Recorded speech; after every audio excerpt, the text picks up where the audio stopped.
What's going on, everybody? Welcome back to another episode of the Scale News Update. If you're not familiar with the show, this is where we talk about the news that happened in the scale world of RCs over the last week. This week, again, a good amount of topics for the summer and some topics that I forgot about from last week. So we're going to jump into those topics first. Last week, I had totally forgot to talk about the Tamiya CCO2 upcoming release. Now, the CCO1 was a truck that's been around for a really long time. I'm not sure exactly when. I did look it up at one point, but all I know is it was far before I was ever thinking about getting into the RC hobby.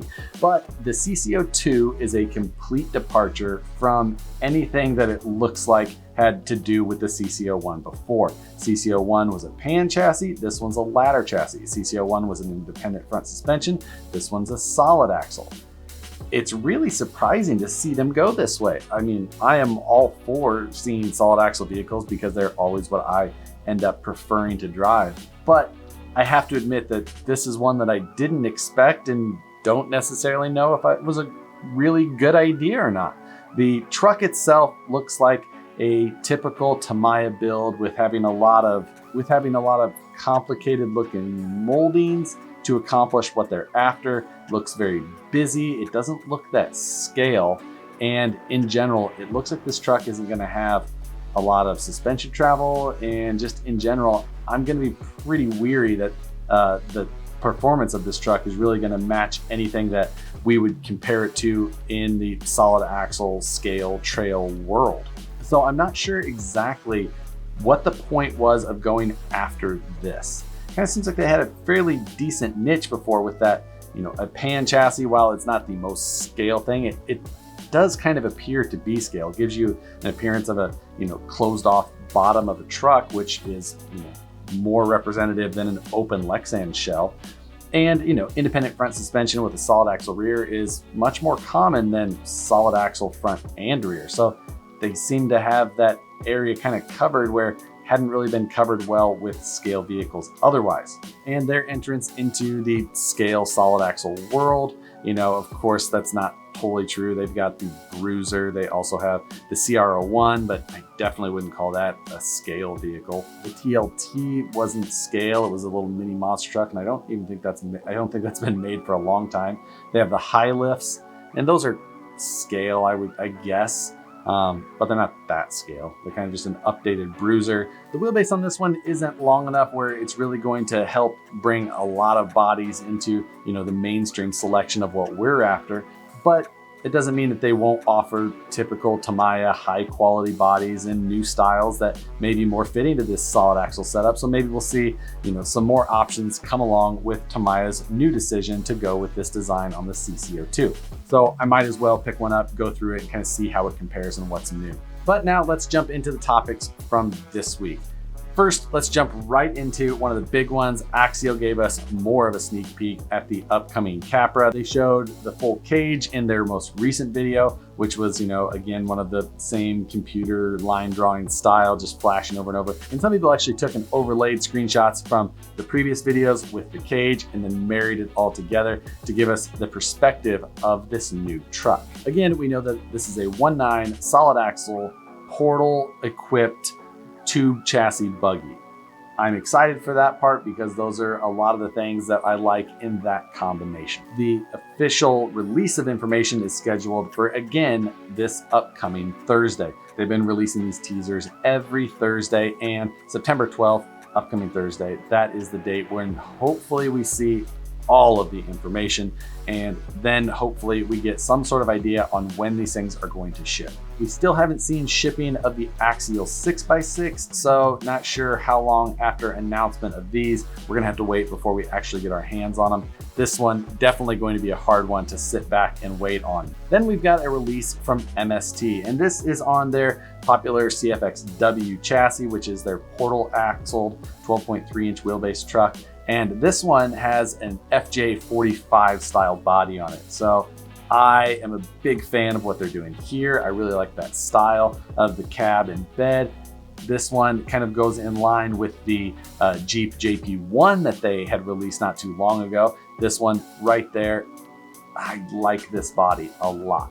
It's got a cage style on the back, but really what I want is that cab and then to be able to do my own thing. So I'm gonna keep a close eye on this one, see when it's gonna be released, see if they're going to possibly release the body separately soon, or if I need to pick up a whole kit and cannibalize the body out of it. Regardless, I will own that body in one way or another. Today popped up a new release from Proline, and that is a new drag car body, and this is a Nova. Looks a whole lot like the Murder Nova as far as the picture and everything that they've posted.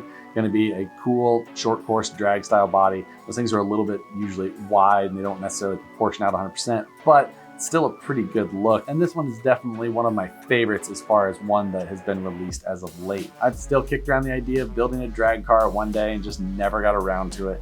Maybe one of these days I'll just fall over a slash and have to do it. Segueing over to a different type of topic quickly, I started a new series this week called Flip That Truck, where I'm taking used RC trucks, trying to fix them up, clean them up, maybe do a few little simple upgrades, turning them over to a new owner, trying to use those profits to buy another bigger, better truck, so on and so forth. The series will start from a very inexpensive, ready to run vehicle and try and end up with something much more impressive. So if you're interested in watching that, go check the link in the description below. You can find the first episode there. And speaking of new series, there's a new series of the Monthly Mayhem Project starting tomorrow.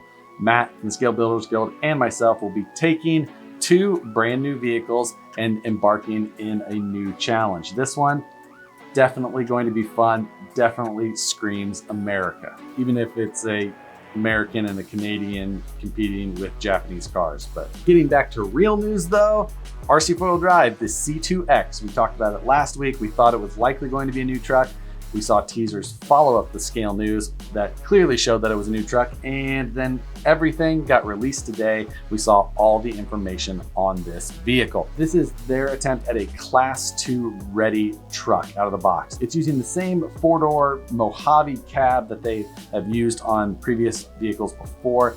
The rear bed is a flatbed style kind of look made out of 6mm thick Delrin. Kind of has a drop bed style thing going on there.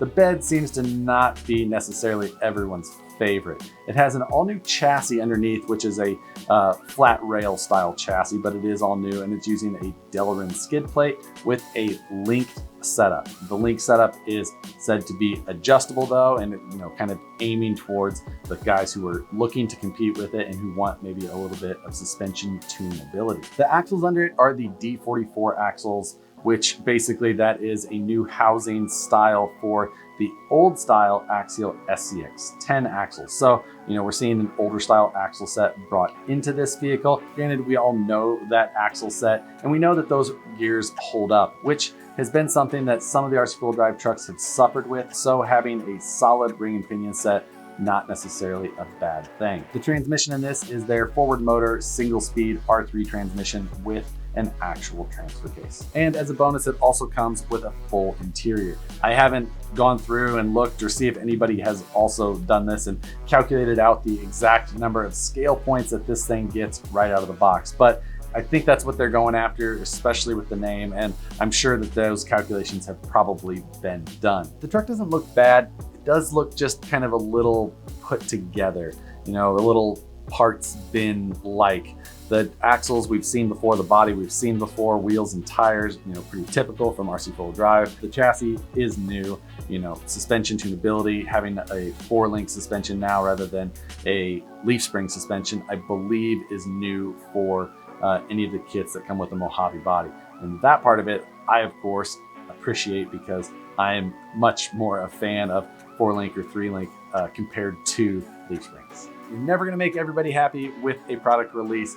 This one, I think that they've found some fans and they've also found some people sitting on the other side of that fence. But if you're interested, possibly looking at a new C2 hard body truck, I'll put a link to the product in the description below. Something totally new and outside the box was this Rippsaw RC that's modeled after the full-size Rippsaw that was built by How and How, I believe. And this thing looks pretty rad. It's got a steep price tag on it, but it looks like it's built from some pretty decent materials. It comes as a kit and it doesn't come with electronics. It says you need to add those things. But you know, for what you're getting for a low production run vehicle like this, I'm kind of impressed, and it looks like a lot of fun.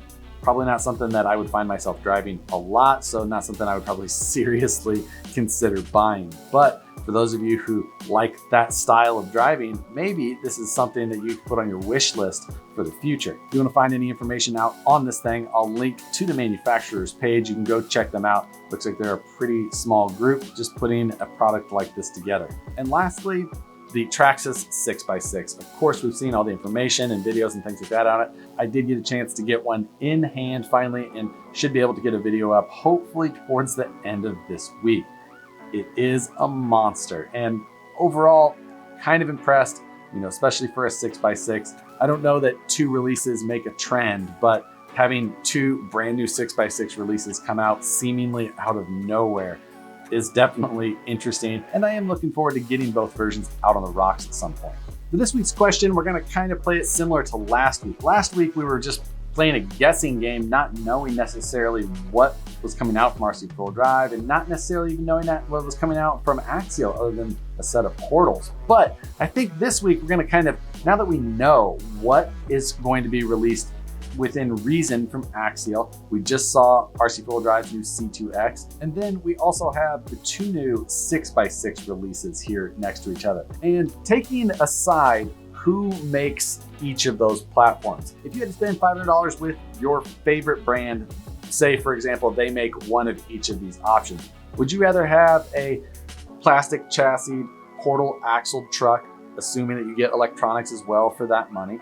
Or would you go for the hard body comp style scale rig, or would you go for some sort of 6x6? It just seems like right now we've seen 3 options thrown at the wall that are just all over the place, different. And then if you want to throw in the element option of a ready to run 155 truck, you really have 4 options that are vastly different than each other and really throwing in some curveballs to the market. So which of these styles of product do you prefer the most? Again, completely independent of brand.